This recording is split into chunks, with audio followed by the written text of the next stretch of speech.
안녕하세요. 첼시 토크 팟캐스트 2024-2025 시즌 두 번째 에피소드로 다시 찾아뵙게 됐습니다. 저는 웹스터. 저는 흡이차입니다. 지난주에 저희가 첫 팟캐스트를 업로드했는데 많은 관심 주셔서 정말 감사합니다. 비록 부족한 부분이 많지만 지난번에 말씀드렸다시피 회차를 거듭하며 더욱 발전하는 채널이 되도록 노력하겠습니다. 오늘은 울버햄튼전 얘기를 해보겠습니다. 정말 오랜만에 모처럼 간절한 승리를 거뒀죠. 이번 경기에 대해서 좀 어떻게 생각하시는지 전술적인 컨셉부터 좀 봐볼까요? 네, 이번 울브스전 같은 경우에는 울브스가 수비를 할 때 5-2-3 대형을 사용했죠. 그렇기 때문에 첼시는 거기에 대응하기 위해서 평소와는 조금 다른 3-1-3-3 대형을 가져왔습니다. 이제 주로 첼시가 좀 라인을 내려앉히고 좀 수비적으로 임하는 수동적인 팀들을 상대로 3-1-3-3 대형을 몇 번 꺼내 들었단 말이에요. 그죠? 맞아요. 울버햄튼 이번 경기는 압박할 때는 5-2-3, 또 미드블록으로 내려앉을 때는 5-4-1로 수비를 하면서 어쨌든 투미드, 미드필더 2명을, 중앙 미드필더 2명을 세웠는데 첼시는 여기 이제 다이아몬드 대형으로 이제 맞불을 놓는 모습을 보여줬고 여기서 이제 공격형 미드필더를 3명을 배치했습니다. 네. 왼쪽에 쿠쿠레아, 중간에 팔머, 그리고 우측에 듀스버리 홀, 10번을 3명을 배치했는데 듀스버리 홀을 우측에 배치한 것도 어쨌든 이제 이 다이아몬드 대형으로 공격을 할 때 팔머를 중앙 공격형 미드필더로 기능하게끔 하려고 이런 배치를 했죠. 맞습니다. 네.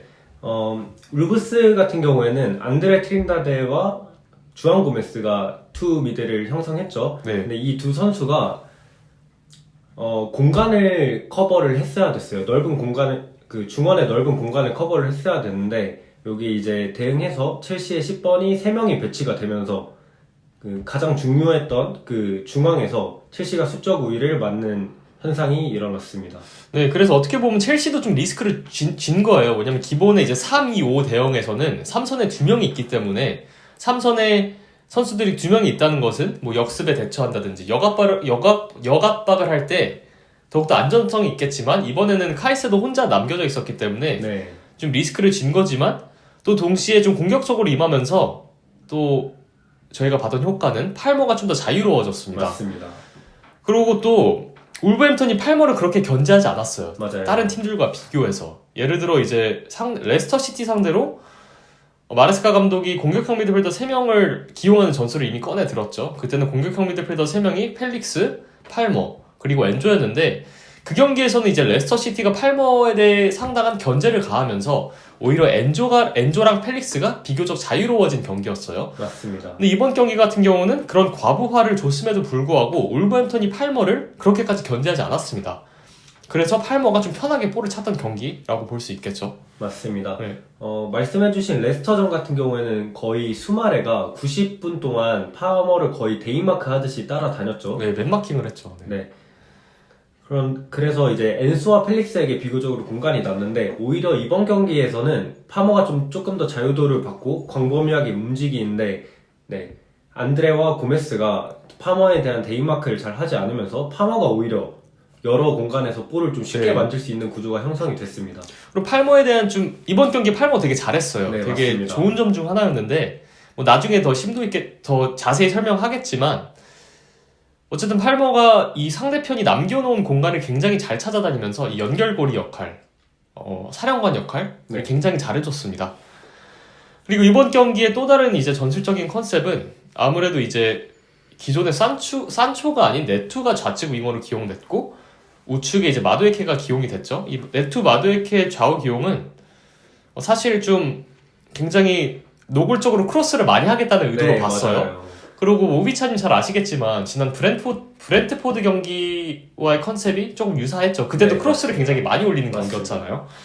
그리고 우리가 네투의 샷메이킹 능력이 부족하다고 이제 지적을 한 적이 있는데 네. 네투의 크로스메이킹 능력이 굉장히 좋습니다. 그래서 네투에게 크로스메이킹을 할 수 있는 판을 깔아주고 우측에서 마두에케도 역발 크로스를 굉장히 많이 할 수 있는 상황을 창출하는 게 이번 경기의 공격적인 컨셉이었습니다. 맞습니다. 말씀해주신 브랜드포드전 같은 경우에는 일단 좌측 그 윙어들이 역발로 배치가 돼 있었어요. 그때 산초가 나왔던 걸로 기억을 하고 네.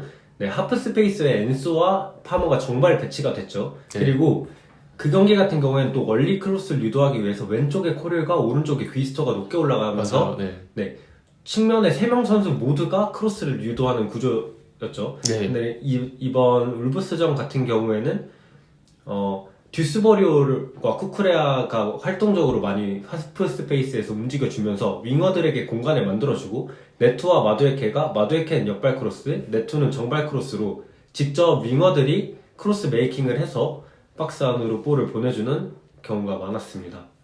네, 맞습니다. 그리고 뭐 이렇게 골도 뽑아냈기 때문에 분명히 네. 이 기용은 적중했고, 사실 마레스카가 이렇게 좀 윙어를 넓게 배치하고 좀 크로스를 잘할 수 있는 판을 깔아주는, 윙어들에게 크로스를 올릴 수 있는 판을 깔아주는 것은 어떻게 보면 역설적이라고 볼 수 있어요. 왜냐면 네, 첼시의 공격수는 잭슨이잖아요. 맞아요. 잭슨은 박스 장악력이 떨어지는 선수고, 또 첼시에서 또 박스 안에서 마무리를 할 수 있는 선수가 많지 않단 말이에요. 그래서 이번 경기에는 뭐 쿠쿠레아랑 듀스버리 홀까지 전진 가담을 시켜서 숫자 싸움을 하자는 취지였는데, 네. 이게 단순히 크로스를 해서 헤더로 골을 넣겠다 이런 취지라기보다는 어떻게든 박스 안으로 볼을 투입시키고, 울버햄턴이 밀집 수비로 내려앉았기 때문에 5백으로 내려앉으면 굉장히 공략하기가 힘들거든요. 맞아요. 그래서 5백을 최대한 넓히기 위해서, 벌리기 위해서 윙어들을 넓게 배치시키고 크로스를 박스 안으로 볼을 투입하고, 그로 인해 파생되는 세컨볼을 노림으로써 계속해서 공격을 하겠다는 의지를 보여준 거거든요. 그래서 이렇게 좌우 기용을 했던 것이고, 어쨌든 저는 마두에케 선수를 좀 칭찬을 해주고 싶어요. 네. 뭐 아시겠지만 장점이 많은 것도 많은 것이지만, 일단 마레스카가 요구하는 것들을 굉장히, 그런 전술적인 매뉴얼들을 굉장히 잘 실행하는 선수예요. 맞습니다. 마두에케 같은 경우에는 사실 첼시에 처음 왔을 때, 그리고 포체티노 밑에서만 하더라도 이 선수가 과연 시스템을 사용하는 축구에서 잘 기능할 수 있을까라는 의문이 살짝 들었던 게 있어요. 그렇죠. 네. 장점이 분명히 있었지만 그만큼 단점도 많았는데, 네. 이번 프리시즌 그리고 전반기를 거치면서 첼시에서 가장 많이 발전한 선수가 저는 마두에케라고 생각을 하거든요. 툴을 하나하나씩 장착해 나가고 맞아요, 있어요. 그죠? 맞아요. 네. 대표적으로 마두에케가 역크로스라고 불리는 기술에 퀄리티가 좀 안 좋았던 선수였는데, 이번 시즌 역크로스로 벌써 3번째, 4번째 골을 만들어내고 있고, 네. 수비 가담 면에서도 확실히 단순히 내려와서 그냥 자리만 차지하는 게 아니라 맞습니다. 네. 정말 수비에 도움이 될 수 있는 그런 무브먼트를 가져가 주는 것도 맞아요. 돋보이는 것 같습니다. 네투랑 마두에케 차이는, 네투도 수비를 되게 열심히 해주잖아요. 맞습니다. 근데 마두에케가 위치를 더 잘 잡고 경로를 잘 차단해주고, 단순히 내려와서 이제 허슬 플레이에 가담하는 네네. 게 아니라 나름 팀의 대응을 생각했을 때 본인이 어디에 있어야 되는지 굉장히 잘 안다는 거죠. 맞아요. 네.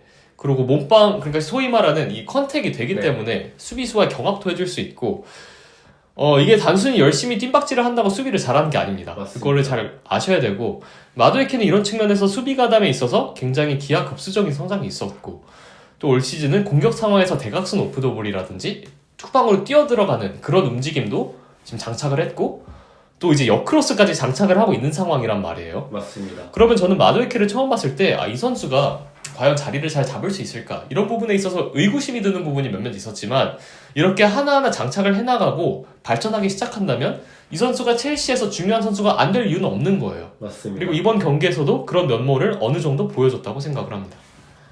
말씀해주신 부족했던 부분들도 굉장히 많이 채워진 부분을 볼 수 있었지만, 네, 마두에케가 가지고 있던 원래의 장점도 되게 잘 나온 경기라고 그렇죠. 봤거든요. 네. 측면에서 초반에 아이누리와 컨택이 됐어요. 근데 경기 시작하자마자 제임스가 뒷공간으로 볼을 투입시켜주고, 마두에케가 터치 한 번으로 아이누리를 완전히 무력화시킨 네. 장면도 있었고, 마두에케가 계속 위협적인 모습을 보여주다 보니까 울버햄튼이 전반 중반에 아이누리와 세메도의 위치를 바꾸면서 마두에케에 대한 견제를 좀 더 늘리려는 모습도 있었죠. 맞아요. 아마도 마레스카가 이제 대놓고 마두에케 역발 크로스, 네투도 역발 크로스를 많이 올렸어요. 양말을 쓰는 네, 선수니까. 그렇게 맞습니다. 대각 크로스를 많이 활용했기 때문에 그거를 좀 대처하기 위해서 울버햄튼은 이제 윙백의 주발 위치를 바꿔가지고 그렇게 역발 공격에 대응하지 않았나 싶습니다. 그리고 그게 또 뭐 적절한 대처였다고 볼 수 있는데, 결국 첼시는 골을 뽑아냈고, 네. 첼시가 골을 뽑아낼 수 있었던 이유는 어쨌든 조금 단조로웠지만 윙어가 그렇게 계속해서 역발 크로스를 올릴 수 있는 그 판을 계속 깔아줬죠. 맞습니다. 그러니까 듀스버리 홀이라든지 네. 코크레아가 굉장히 넓게 움직여주면서 네. 좀 단순하지만 좀 효과적인 단순 반복을 계속하는 형태의 공격을 좀 지속했고 네. 이게 조금 답답하게 느껴졌을 때도 있었지만 결국 결실을 맺었기 때문에 어쨌든 마레스카의 선택은 이번 경기에서는 이전 경기들과 달리 적중했다고 볼 수 있습니다. 맞습니다. 엔소 페르난데스가 없고 그러다 보니까 중원 공략이 사실 그렇게까지 쉬웠던 경기는 아니에요. 맞아요, 네. 그러다 보니까 듀스버리얼도 어쩔 수 없이 출전을 해야만 했던 상황이고 네. 그래서 측면을 활용하는 공격이 반드시 필요했던 경기이긴 합니다. 스쿼드 구성상. 네. 근데 이제 마레스카가 이 네투와 마두에케를 양쪽에 배치하면서 크로스를 유도했던 게 결국 다시 앞서 나가는 골도 만들었다 보니까 어쨌든 답답했지만 마레스카의 의도가 굉장히 잘 들어맞았던 경기라고 볼 수 있을 것 같습니다. 어쨌든 엔조가 없는 상황에서 중앙에서 볼줄기가 다양성을 확보할 수 없었던 상황에서 네, 역으로 측면에 좀 투자를 해서 측면을 확실히 살리자 했고 이게 좀 그래도 단순했지만 잘 먹혀서 맞습니다. 다행이었죠. 맞습니다. 그리고 좀 수비수들 얘기를 안 할 수가 없는데 네. 이번 경기 최고의 공신들이라고 볼 수 있고 맞습니다. 3133의 좀 다소 리스키한 운영 좀 3선의 숫자를 한 명 빼고 2선 자원을 늘린 거잖아요. 어떻게 보면 굉장히 좀 평소에 비해 리스키한 운영이었고 네, 이 리스키한 운영이 가능했던 이유는 수비진들의 활약 때문이었습니다. 그리고 보셨다시피 첼시가 후방에서 전방으로 볼을 보내는 상황에서 턴오버를 했을 때 네. 카이스도 혼자 중원에서 남겨줬단 말이에요. 맞습니다. 근데 센터백들이 커버를 잘 해줬어요. 개인 역량으로 수비를 해내면서 상대의 공격에 이제 그 위협을 잘 대처했단 말이죠. 그죠? 네. 그래서 뭐 토신, 제임스, 찰로바 하나같이 제 역할을 잘 해줬습니다. 일단 뭐 토신부터 얘기를 좀 해볼까요? 네. 일단 세 선수 모두 말씀해주신 것처럼 정말 경기를 잘 운영을 했고 토신 먼저 얘기를 해보자면 제가 그래서 자주 언급했던 토신의 장점이 크게 두 가지가 있어요. 첫 번째는 완전히 후방에서의 그 라인을 관통하는 패스를 집어넣는 건 바디아실이나 코릴이 가운데 섰을 때 조금 더 잘 나오는 모습이 있죠.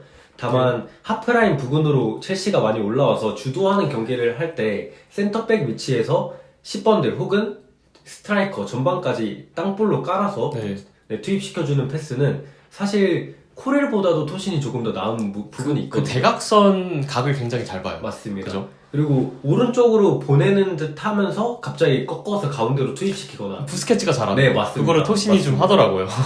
네. 골반을 틀어서. 네. 네. 그래서 사실 엔소 페르난데스가 없었기 때문에 중원 진입이 조금 제한적이었는데 토신이 또 그런 걸 어느 정도 대처를 네, 잘 해줬어요. 네, 네. 맞습니다. 그리고 토신이 가진 두 번째 장점에 대해서 얘기를 해보자면 이 선수가 넓은 공간을 혼자 커버하거나 아니면 드리블로 상대의 민첩한 드리블러가 드리블로 밀고 들어올 때 거기에 대해서 대응을 하는 데는 사실 약점이 조금 있어요.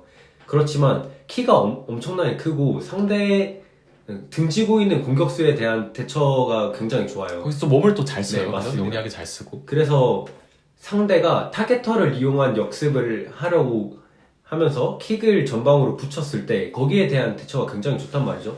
그런데 울브스가 라레센이라는 피지컬이 좋고 경험이 좋은 공격수를 이용한 역습을 하다 보니까 오히려 토신이 라레센을 완전히 묶어주면서 경합에서 계속 승리해준 게 첼시가 주도를 계속해서 할 수 있었던 이유라고 봅니다. 한마디로 토신의 약점이 가려지고 오히려 장점이 발휘되는 좀 판이 깔린 맞습니다. 경기였는데 말씀하셨다시피 토신이 측면에서 뭐 드리블러를 상대할 때는 그렇게 매력적인 수비수가 아니에요. 오히려 좀 단점이 있는 수비수고 네, 토신의 장점은 오늘처럼 이렇게 아예 라인을 올려서 공격을 했을 때 네, 상대의 기술적인 수준이 떨어져서 풀어나올 수 있는 빌드업 역량이 안 돼서 타겟맨에게 롱볼로 역습을 전개할 때 토신이 측면과 중앙을 오가면서 굉장히 그 공중볼 경합을 잘해주고 또 몸을 잘 집어넣으면서 장신임에도 불구하고 굉장히 좀 기술적으로 대처를 잘 하는 선수예요. 맞습니다.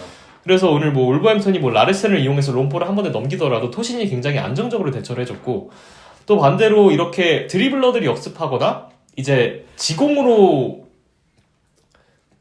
그라운드에서 이제 상대 공격이 진행되는 상황에서는 찰로바랑 제임스가 측면 수비를 굉장히 잘해주었어요. 맞습니다. 이번 경기 제임스 얘기를 안 할 수가 없는데 뭐 주장의 위용을 제대로 보여준 경기였죠, 그죠? 네, 맞습니다. 제임스 같은 경우에는 사실 웹스터님께서 최근에 글에서 말씀을 해주셨는데 가짜 수비수와 진짜 수비수라는 표현을 해주셨어요. 네, 그랬죠 제가.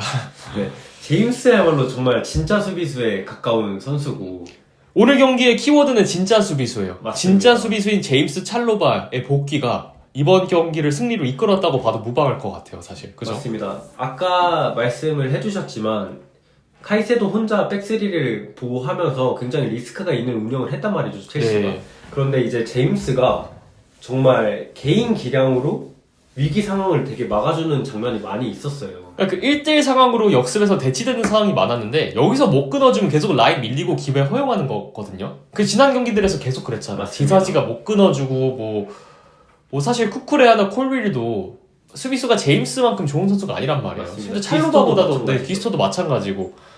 귀스토도 측면에서 1대1은 잘하지만 그렇게 역습을 저지할 만한 그런 역량이 있는 선수는 아직은 아니에요. 맞습니다. 커버 정도는 잘하지만 위치를 잡거나 그렇게 역량에 대응한 선수가 아닌데 제임스는 그 맨마킹도 잘하지만 공간도 잘 보고 전반적인 상황을 이제 보면서 그 네. 그림을 보면서 수비를 할 줄 아는 선수고 여기에 더해 이제 경합 능력까지 좋다 보니까 1대1 상황에서 웬만한 경합은 다 성공을 해줬어요. 맞습니다. 네.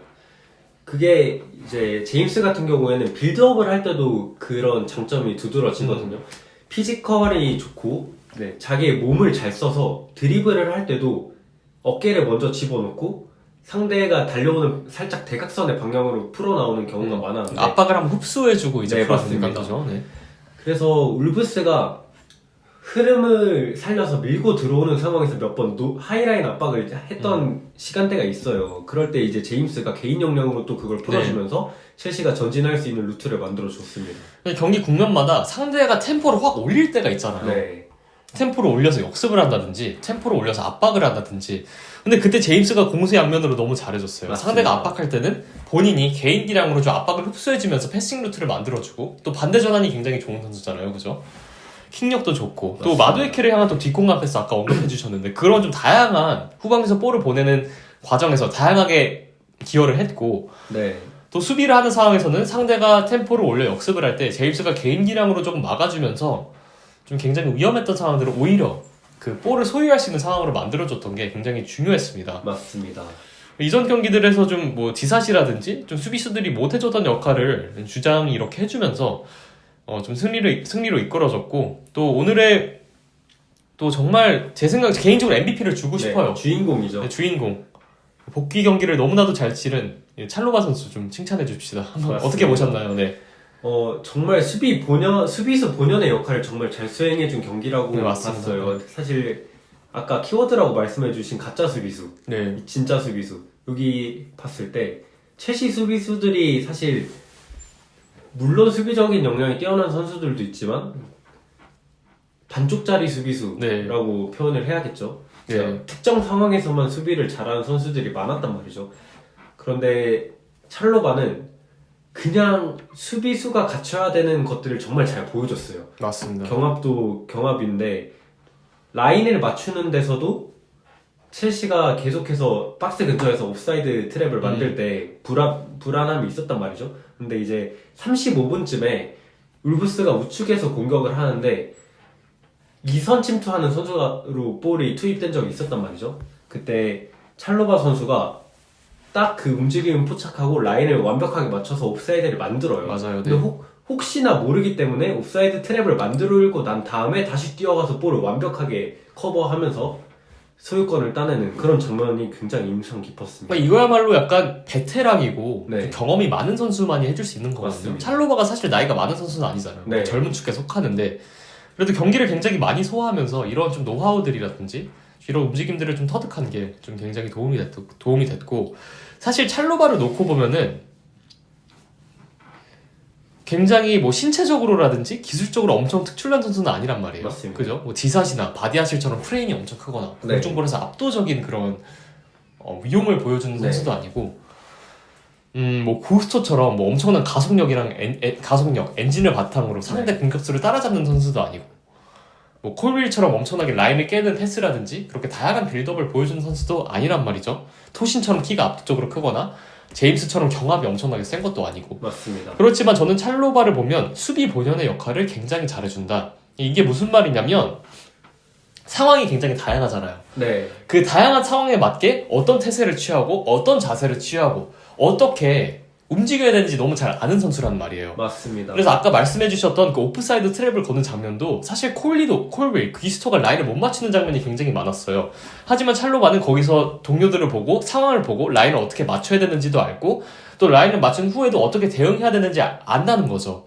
그리고 이번에 찰로바가 굉장히 인상 깊었던 게 각 국면마다 위치를 굉장히 잘 잡아줬어요. 네. 그래서 첼시가 라인을 확 끌어올려서 공격을 하다가도 볼을 뺏기잖아요. 그때 찰로바가 하프라인 지점을 넘어서가지고 상대 수비수에게 곧바로 붙여주면서 역압박을 제대로 수행해줬단 말이에요. 근데 찰로바가 어쨌든 디사시와 이런 선수들과 달리 그렇게 전방 지역까지 올라갈 수 있는 모빌리티가 있단 말이에요. 네. 민첩성, 스피드가 있기 맞습니다. 때문에 바로바로 붙어주면서 상대가 돌아서지 못하게 이렇게 막아주는 플레이가 굉장히 좋았어서 첼시가 상대 진영에서 공격을 지속적으로 할 수 있었습니다. 이게 찰로바 선수의 좀 장점, 전술 이해도라고 볼 수 있고 반대로 내려앉아서 수비를 할 때는 찰로바가 주변을 굉장히 잘 살피면서 그 66야드 박스라고 하죠. 네. 거기서 굉장히 그 니어 포스트에서 자리를 잡은 다음에 상대 컷백이라든지 크로스에 대한 대처가 굉장히 좋습니다. 그러니까 미리 니어 포스트에서 방어 태세를 갖춘 뒤 날라오는 볼을 잘라먹는 그런 플레이가 굉장히 좋단 말이에요. 근데 그렇게 작은 움직임, 작은 기본적인 움직임 하나하나가 사실 수비의 안정성을 굉장히 높여준단 말이죠. 맞습니다. 기존 선수들이 못해줬던 것들이기 때문에 이렇게 찰로바의 좀 수비 본연에 충실한 이런 사소한 움직임들이 팀 경기력에 굉장히 도움이 됐다고 볼 수 있습니다. 맞습니다. 찰로바 같은 경우에는 말씀을 잘 해주셨지만 어떤 특출난 장점 하나가 딱 있다고 보긴 힘들어요. 네, 그렇지만 수비수로서 그리고 축구 선수로서 경기장에서 임해야 되는 상황을 굉장히 잘 이해하고 있고 그것들을 잘 이행하는 선수이기 때문에 스쿼드 멤버로 가져가기엔 정말 부족함이 없단 말이죠. 그러니까 저점을 높여주는 네, 선수예요. 맞습니다. 네. 근데 첼시의 지금 현재 수비가 계속 불안했기 때문에 첼시에 필요했던 선수가 딱 찰로바 같은 맞아요. 선수예요. 그래서 네.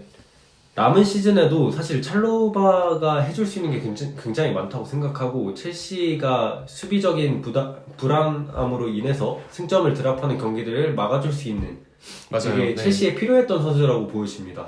그러니까 찰로바가 구스토나 쿠쿠레아처럼 특출난 장점은 없어요. 네. 구스토는 1대1로 상대 윙어랑 맞붙었을 때 굉장히 좋은 리커버리와 순간 가속을 보여준단 말이죠. 네. 그리고 쿠쿠레아는 뭐 전방 압박할 때 경합 능력은 진짜 고무적이잖아요. 맞습니다. 사실. 맞습니다. 그렇게 두 선수의 특출난 장점은 없지만 반대로 두 선수보다 저점은 높은 수비를 보여준단 말이에요. 오히려 쿠쿠레아나 구스토는 본인들이 활약할 수 없는 판에서 굉장히 좀 수준이 낮은 플레이를 보여줄 때가 많습니다. 반대로 찰로바는 국면에 따른 기복은 없다는 거죠. 편차가 심하지 않기 때문에 어쨌든 지금 첼시에 있어서는 굉장히 중요한 선수이고 남은 시즌을 운영하는 데 있어서 좀 핵심적인 역할을 하지 않을까 싶습니다. 굉장히 맞습니다. 또 이번 경기는 또 결정적인 태클이라든지 또 빌드업에 있어서도 굉장히 좋았어요. 맞습니다. 이 선수가 또 미드필더처럼 볼을 다룰 수 있기 때문에 뭐 인버티드 풀백이라든지 삼선에서의 모습도 조만간 볼 수 있을 것 같아요. 네, 그죠? 네. 이번 경기의 핵심 포인트 중 하나로 세트피스를 언급하지 않을 그죠, 수가 없어요. 뭐 샬로바랑 네. 제임스랑 토신 다 세트피스의 강점이 있잖아요. 그죠? 맞습니다. 첼시가 경기력이 안 좋거나 득점이 필요할 때 세트피스로 득점을 해주는 경우가 컵대회에서 말고는 사실 리그에서 없었단 말이죠. 예. 그런데 이제 찰로바 그리고 토신, 제임스 딱 이 세 선수가 오늘 첫 번째 득점과 세 번째 득점에서 엄청난 존재감을 보여줬습니다. 이것 또한 첼시가 남은 시즌을 운영하는 데 있어서 조금 더 발전된 모습, 조금 더 하나의 공격 루트로 생각할 수 있는 부분이어서 찰로바의 복귀 그리고 토신과 제임스가 경기에 계속해서 적응해 나가는 모습 정말 고무적이라고 볼 수 있을 것 같습니다. 맞아요. 사실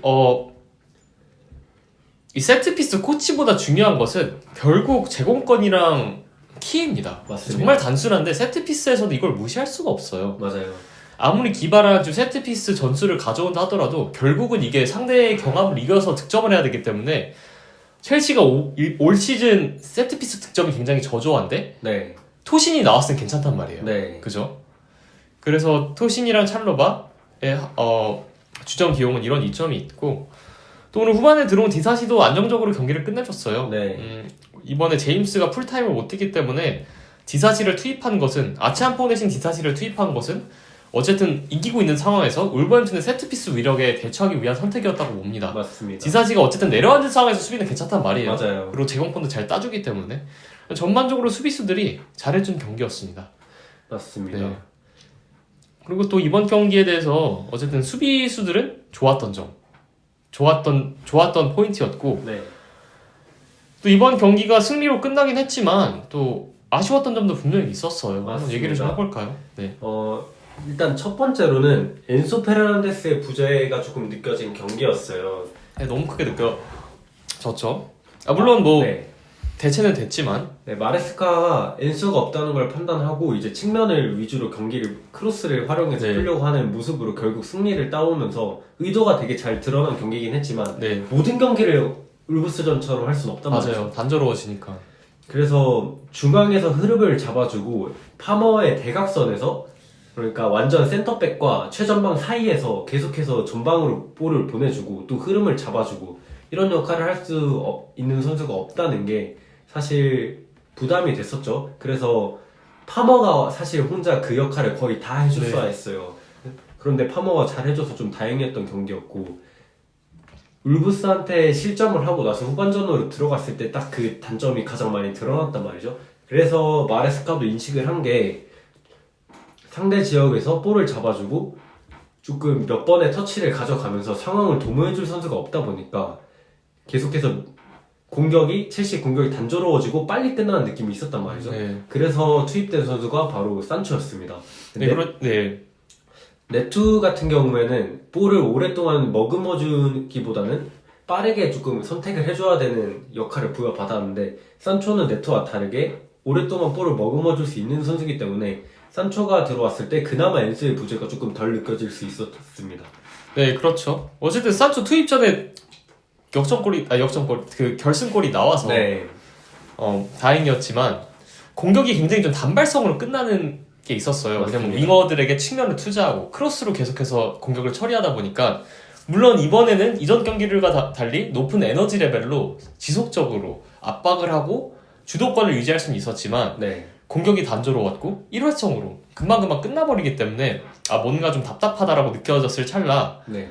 이제 산초 카드를 이제 꺼내 들었잖아요. 네. 엔조의 부재로 패싱 루트가 한정되기 때문에 이런 좀 답답함이 느껴졌고 반대로 듀스버리올 선수를 투입한 것은 어쨌든 쓸 선수가 없어서 투입한 게 제일 컸죠. 왜냐면 맞아요. 엔조 역할을 대체해줄 선수가 유일한 선수니까요. 네. 라비아도 부상이었고 듀스버리올의 장점이라면 기존 미드필더들에 비해서 측면을 좀 잘 써요. 네. 그래서 측면에서 오프 더 볼을 가져가 준다든지 볼을 지켜주고 연결해주면서 좀 측면 공격 작업에 좀 많은 기여를 해줬습니다. 동점골 후 걱정이 많이 됐죠. 이전 4연전처럼 결과를 5연전이었죠. 본머스전까지. 5연전. 결과를 못 챙겨오는 게 아닌가 싶었는데 동점골 후에 버티고 결승골을 넣고 추가골까지 넣을 수 있었던 것은 어쨌든 아까 칭찬했던 수비진이 위기 때 잘 버텨줬던 것. 이전 경기들은 못 버텨줬습니다. 맞습니다. 진짜 수비수와 가짜 수비수의 차이라고 볼 수 있겠죠. 그리고 이번 경기는 공격 루트가 다소 단순했고 크로스 메이킹에 유리한 상황을 계속해서 이제 유도를 했는데 여기서 골이 나왔던 것이 의도가 맞아 떨어졌던 것이 다행이고 마두에케 듀스버리홀 쿠쿠레아가 좋은 골을 합작해내면서 정말 다행이었죠. 네. 아쉬웠던 점을 조금만 추가로 더 설명을 네. 하면 딱 두 선수를 꼽을 수 있을 것 같아요. 네. 바로 잭슨이랑 산체스입니다. 첼시 팬들 사이에서도 굉장히 의견이 나뉘는 호불호가 좀 많이 맞습니다. 네, 네. 있는 선수들인데. 잭슨 같은 경우에는 본머스전에서는 사실 경기력은 굉장히 좋았어요. 경기력은 맞습니다. 좋았고 네. 이제 마무리를 조금 못해주면서 아쉬운 점이 있었는데 이번 울브스전을 통해서 드러난 잭슨의 단점은 하프라인 부근에서 내려와서 볼을 잡아주고 연계를 해주는 과정이 기복이 너무 심하다는 맞아요. 거예요. 네. 본머스전에서는 볼을 잘 머금어주고 다시 돌아서서 드리블도 해주면서 파머의 득점도 어시스트를 했었고 그런 좋은 모습을 보일 때도 있지만 이 선수가 아직 하프라인 부근으로 내려와서 공격을 도와주는 입장에 있어서는 완벽하다고 볼 수는 없단 말이죠. 그러니까 잭슨도 기본기가 아주 좋은 선수는 아니에요. 네. 드리블 능력이 뛰어나긴 하지만 사실 내려왔을 때 등지고 돌아서서 전방을 바라보고 플레이하는 게 되게 어려운 거예요. 네. 이 어려운 플레이를 지속적으로 굉장히 잘하는 게 잭슨이고 이래서 특별한 선수이고 반면 조금 쉽게 패스 연결을 할 수 있을 때 미스가 있단 말이에요. 이 말은 맞습니다. 분명 기술적으로 좀 불균형한 선수라는 말이에요. 특정 네. 플레이는 잘하고 특정 플레이가 안 되고 잭슨의 가장 큰 문제는 움직이는 볼을 잘 못 맞춰요. 슈팅도 마찬가지고 패스도 마찬가지여서 잭슨의 결정력이 안 좋다고 하는 것은 이 선수의 뭐 멘탈적인 문제, 뭐 슛 셀렉션의 문제 이런 것도 있겠지만 그런 것보다는 그냥 기술적으로 볼을 잘 못 맞추는 데 있어요. 맞습니다. 컨택을 제대로 못 가져가기 때문에 그래서 하프라인 지점에서 이제 압박을 받는 상황에서 볼을 처리할 때 원터치 패스할 때 실수가 있다는 거죠. 볼을 맞습니다. 제대로 못 맞추기 때문에 볼이 떼굴떼굴 흘러간다든지 볼이 바운드가 붙는다든지 이런 식으로 동료가 받기 좀 어려운 식으로 볼이 처리가 된다는 것이고 특히 인사이드로 볼을 처리할 때 그런 게 좀 나와요. 뭐 슛도 그렇고 패스도 그렇고 이런 기술적인 좀 미스들은 보완을 해야겠죠. 이런 점이 좀 아쉬웠습니다. 분명히. 네, 산체스도 잭슨하고 마찬가지예요. 맞아요. 얘도 산체스도 인사이드 컨택이 잘 안 네, 돼요. 맞습니다. 이 선수도. 특히 논스톱으로 돌려내는 패스가 굉장히 불안한데 축구를 해본 입장에서 논스톱 패스가 사실 성공을 하면 흐름을 살리는데 굉장히 좋지만 실패를 했을 때 횡으로 논스톱 패스를 하다가 잘렸을 때 굉장히 큰 위험하잖아요. 위험이 따른단 말이죠.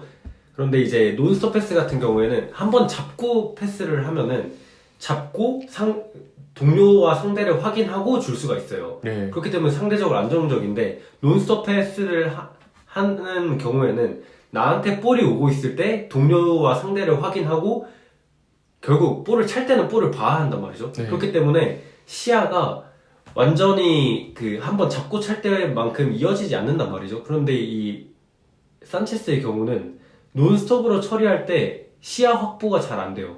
거기다가 골반이 좀 유연하지 않은 건지 네네. 오른쪽에서 오는 패스를 왼쪽으로 돌려놓는 데 있어서 많은 부담을 느낀단 말이죠. 네. 그런 단점들 때문에 사실 위험할 뻔도 했었던 경기였습니다. 네. 산체스는 뭐 지난번에도 얘기했지만 장점이 많고 사실 프리미어리그 내에서 산체스 역할을 산체스보다 확실히 잘한다고 할 만한 선수들이 많이 없는 것도 맞습니다. 사실이에요.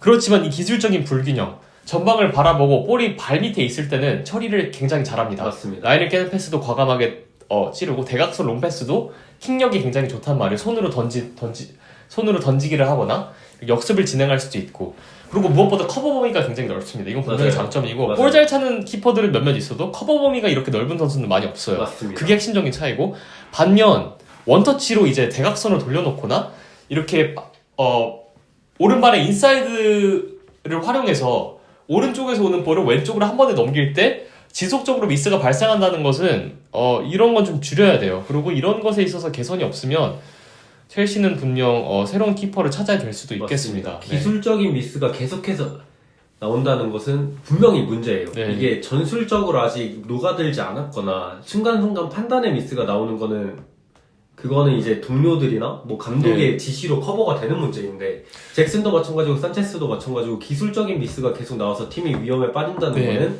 분명히 본인이 개선을 해줘야 되는 문제입니다. 이게 정말 중요한 말씀을 해주신 게 저희가 실수를 봤을 때 마냥 비판을 하기보다 그 실수의 원인과 실수의 성격, 유형을 살펴봐야 되거든요. 맞습니다. 네. 산체스와 잭슨은 분명 잘해주는 부분도 있고 분명 전술적으로 기여하는 부분이 많은 선수예요. 맞습니다. 오히려 전술적으로는 네. 다른 선수들보다 마레스카체시에 네. 더 잘 맞는 선수입니다. 그리고 심지어 산체스는 판단력이라든지 이런 일련의 전술적인 선택지가 이전 시즌에 비해서 굉장히 많이 발전을 했어요. 맞습니다.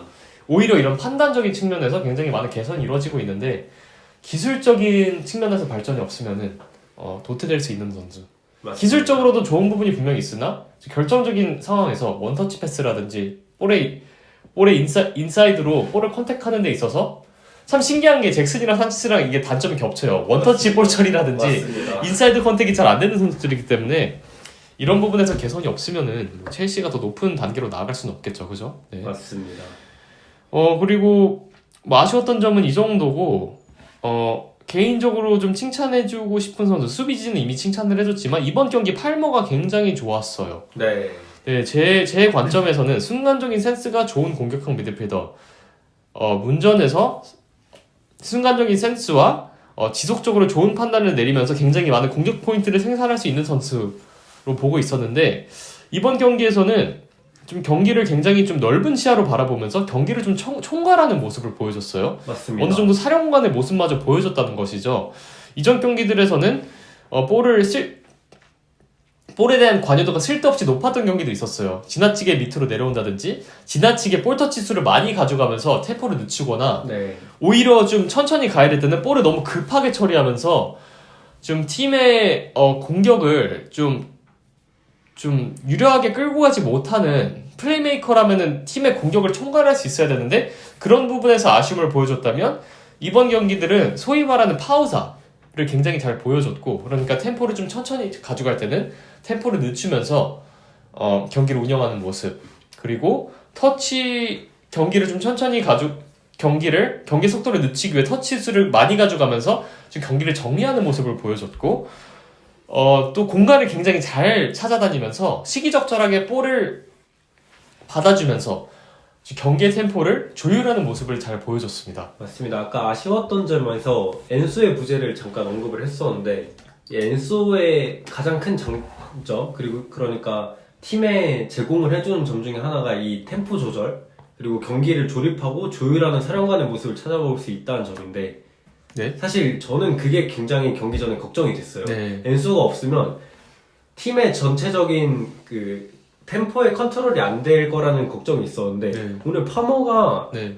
지난 경기들과 다르게 굉장히 그 역할을 잘 해줬어요. 팔모가 안 풀릴 때 굉장히 무리한다는 인상을 주잖아요. 네, 맞습니다. 근데 이번 경기는 그런 모습이 없었어요, 그죠? 네. 오히려 동점골을 먹히고 나서 파머가 더 침착하게 드리블도 해주고 템포도 잡아주고 또 빠르게 나갈 때는 빠르게 나가주고 이런 선택을 네. 잘 해주면서 오히려 파머의 그런 침착한 모습 덕분에 다시 리드를 가져올 수 있었던 것 같습니다. 좀 플레이가 숙련됐다고 하나요? 좀 노련한 모습을 좀 보여주면서 오히려 좀 책임을 지는 모습이었어요. 네, 맞습니다. 동점골을 먹힌 상황에서는 굉장히 당황할 법도 하고 플레이가 급해질 법도 한데 심지어 이전 경기들에서 안 좋았을 때 그랬어요. 맞습니다. 플레이가 굉장히 급해지면서 좀 무리하는 플레이를 많이 보여줬는데 이번 경기는 오히려 본인이 침착하게 경기를 풀어가면서 오히려 필요할 때 내가 책임을 지겠다. 나한테 볼을 줘라. 근데 그거를 너무 무리하게 하는 게 아니라 적절하게 나타나면서 맞습니다. 적절한 공간에 나타나면서 볼을 받아주고 이어주고 늦출 땐 늦추고 그렇게 좀 총괄하는 모습이 좀 굉장히 이번 경기의 긍정적인 포인트였습니다. 맞습니다. 어쨌든 팔모의 이제 노련함을 언급을 했는데 이번 경기가 공교롭게 좀 평균 연령이 평소보다 좀 높았던 경기예요. 맞아요. 토신과 산체스가 97년생이고 제임스와 찰로바가 99년생. 사실 네. 이 선수들이 절대적으로 나이가 많은 선수들은 아니에요. 그죠. 객관적으로 봤을 때 좀 젊은 네. 선수들인데 첼시 듀스버리 팀- 홀까지 네, 98년생, 맞습니다. 네, 맞습니다. 쿠쿠레아 98년생.